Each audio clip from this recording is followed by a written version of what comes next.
Dak Prescott, Ezekiel Elliott, and Amari Cooper are all still looking for new deals. But unlike Zeke, Dak and Amari are actually at Cowboys camp here in California. Here is what Stephen Jones said about the negotiations. We've got three really good football players that we're dealing with here. We can't push the issue unless we want to be a market setter. And we're damn sure not going to be a market setter because of all the things that go with being a Dallas Cowboy.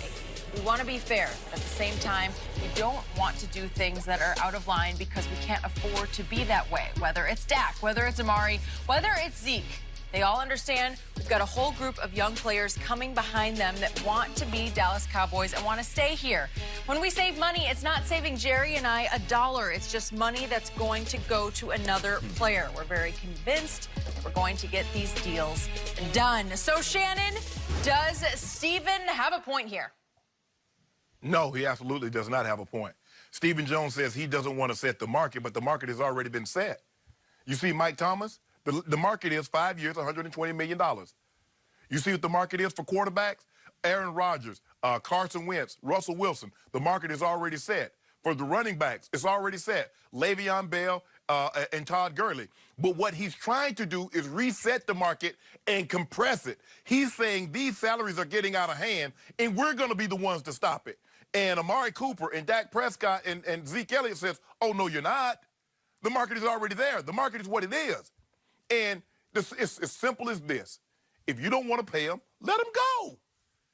Because the problem, Skip, is that what you're having is that while Stephen Jones and Jerry are trying to suppress the market, the guys look at it and says, when Von Miller, I talked to Von, and he was when he was going through what he was going through, he said, Shannon, it's incumbent upon me that I keep moving the ball forward. Because guess what?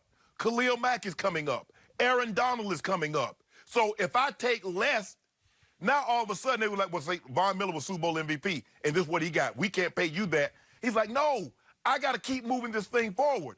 Well, Amari Cooper has an obligation to the other receivers to keep advancing the ball. Dak Prescott has an obligation to keep advancing the ball. So does Ezekiel Elliott. These three guys should give less than a D about who wants to be a Cowboy. That's not my problem. And everybody might not have an MBA in finance. These guys might not be, finance majors or econ majors.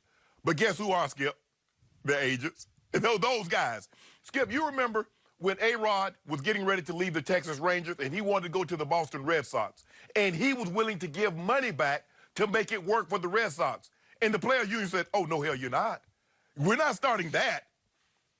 Players have an obligation to not start this precedent where they're giving these billionaires money back in order to suppress the market. You've already suppressed the market on one end because the rookie can only make X amount of dollars.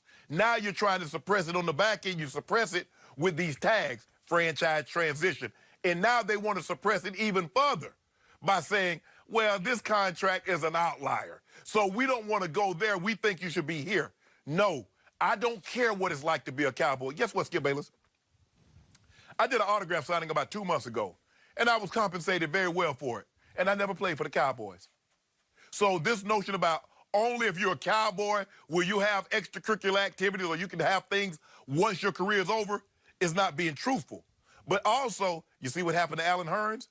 I'm striking while the iron's hot, and the iron is red hot. It's ghost pepper chili hot. So I'm going to get mine, and I'm going to let Stephen and Jerry Jones figure out this cap thing and whether or not who they're going to pay after I get my cake.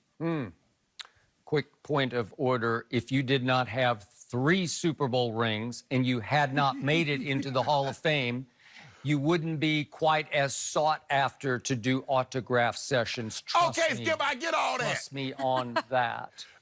But hold on. You make it seem like Amari Cooper and Dak Prescott and Zeke Elliott are slam dunk 3-time Super Bowl champs and first ballot Hall of Famers. No, but let me get to my point about the Dallas Cowboys. Okay. Does Stephen, back to Jenny's question, have a point? Several points? Yes, he does. Should he have made those points public yesterday? No, he should not have.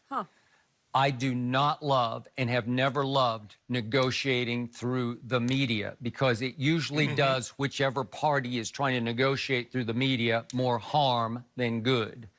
I was Correct. very surprised and disappointed in Stephen Jones because of the Jerry-Stephen dynamic duo.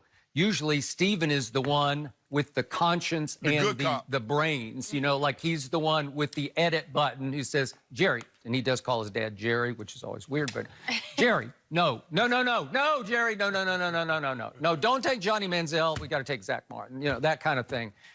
He fights Jerry because Jerry will listen to one person in the world, maybe Gene's wife. I don't know. Okay. Maybe. I don't know. I'm not even sure about that. But he will listen to Stephen. Sure. And Stephen went Jerry yesterday. And is it desperation?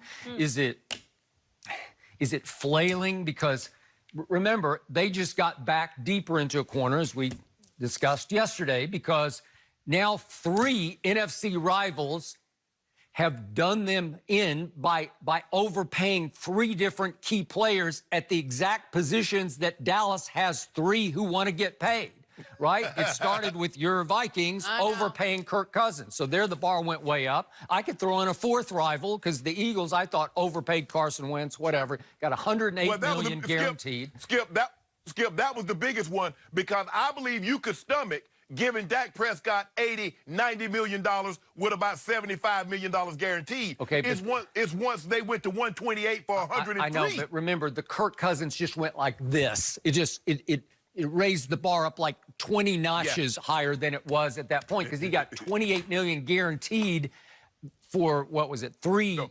Well, he got 84 fully guaranteed. Yes, the fully whole contract guaranteed. was guaranteed. Guaranteed. Okay, and then Carson Wentz got $108 guaranteed dollars ahead of Dak Prescott. And then, of course, the Rams beaten us twice the last 2 years, but now beat us this way by giving Todd Gurley all that money, $45 million guaranteed. Now Zeke Wentz beyond Todd Gurley. And then yesterday, another bombshell dropped in New Orleans where Michael Thomas, who's really good, but I don't think he's that good, got $100 million. So Stephen reacts by trying to make points through the media, saying, well, these 3 deserve to get paid, but we're not going to break any banks here. We're not going to be the market setter. We're not going to go above what 3 teams overpaid, or we could throw in the Eagles, 4 teams overpaid for these positions. So he's trying to throw in the points that are valid ones, especially when you play a premier position, quarterback, running back, receiver. If you're a Cowboy and you are playing for America's team, you reap the benefits of the brand association because that star in your helmet makes you a little more famous than you even are. It just always has. What did I say last year? Dak had, by mid-year, he had, I think, a dozen commercials, national TV commercials. Really? So the quarterback who did not make the top 100 had a dozen commercials. Why is that? Because he's the quarterback of America's team. Period. End of story. Did he not reap benefits of having star on helmet? You better believe he did. Does Zeke not reap some benefits? He's got this going, but he's got that going too. He's got the star on his helmet. So it's not hometown discount. It's America's team discount because you're getting something back for the privilege to play for the Cowboys. Well, Skip, here's the thing. Would you take that in consideration that I'm playing for the Cowboys? That if I wasn't living up to the contract, if I wasn't playing very well, how does that help me if I don't play very well long term? So is that going to help Allen Hurns? Is that going to help some of these other guys that they've released? No. If Skip, now Dak Prescott said something 3 weeks ago that went very, very unnoticed. He says, we know our worth. He says Amari Cooper deserves to be the highest paid. Ezekiel Elliott deserves to be the highest paid, and I deserve to be one of the highest paid. That lets me know that they know their value, and they're not cutting a discount. Yeah, his point, he went on to say, because gambling is now going to become part of the product, and the cap keeps expanding every year. And his point was, if you don't let us market set now at our 3 positions, within 2 years, he said, we'll be the 3rd paid or the 5th paid because it just keeps going up. Yes. Jerry knows that. Stephen knows that. They're going to figure that part out. But Stephen also has tossed out the fact that Texas has no state income tax. Does that count? Does that factor? What's the difference? Hey. Yeah. It doesn't have. And guess How about what, Skip? California state tax? You like that, Mr. Sharp? No, I do not. Skip, I do not like that. The worst. But also, guess what? They don't have state income tax on businesses either. Is the Cowboys a business? So guess what? If I'm not paying state tax as an employee, you're not paying state tax as an employer. So in other words, you want me to suppress the market because you've already got your $275. The NFL has already cut Jerry Jones a check for $275 million, and he hadn't even cut the lights on in Jerry World yet. He hadn't even sold any local advertisement yet. He hasn't sold a T-shirt with Dak Prescott on it yet. But yet you want me to give you a discount. I'm putting myself in harm's reach, in harm's way. Skip, I want all my money. I don't want little bit, parts of it. I want every dime in which I'm entitled to because I've outperformed. I've performed. Now pay me based, Skip, my talent isn't based on your salary cap. I need my money. Well, I want my money, Skip. You just told me that Dak Prescott was incredibly overrated. So, right? So why does he deserve any money? That's what you just told me, that you had proof positive.